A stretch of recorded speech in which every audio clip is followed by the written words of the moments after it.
तुम्ही बघत आहात प्रखर न्यूज. प्रत्येक क्षण, प्रत्येक घडामोड तुमच्या सोबत. बागलाण तालुक्यात कॅरेटच्या आड लपून गो तस्करीचा प्रकार उघडकीस आलाय. नाशिक जिल्ह्यातल्या बागलाण तालुक्यातील जायखेडा परिसरात गो तस्करीचा धक्कादायक प्रकार उघडकीस आलाय.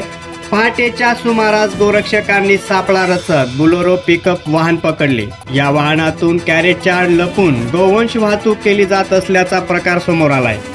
तत्काळ कारवाई करत गोवंशाची सुटका करण्यात आली असून त्यांना गोशाळेत सुरक्षित ठेवण्यात आले आहे. दरम्यान या संपूर्ण प्रकरणी जायखेडा पोलीस ठाण्यात आता गुन्हा दाखल झाला असून जायखेडा पोलीस या प्रकरणाचा पुढील तपास करीत आहेत.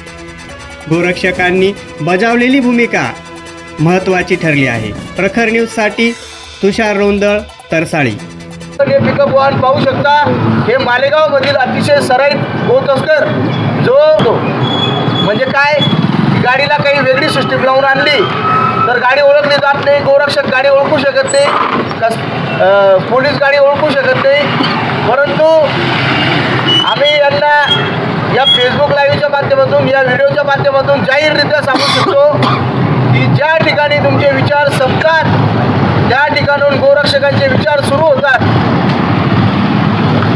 आणि आज शेवटी अनेक दिवसांपासून या गाडीचा प्रयत्न करत होते आमचे सगळे गोरक्षक. ही गाडी पकडण्याचा प्रयत्न करत होते, परंतु शेवटी 4 रात्र फेल गेल्यानंतर आज 5वी रात्र शेवटी ही गाडी पकडण्यात यश आलं.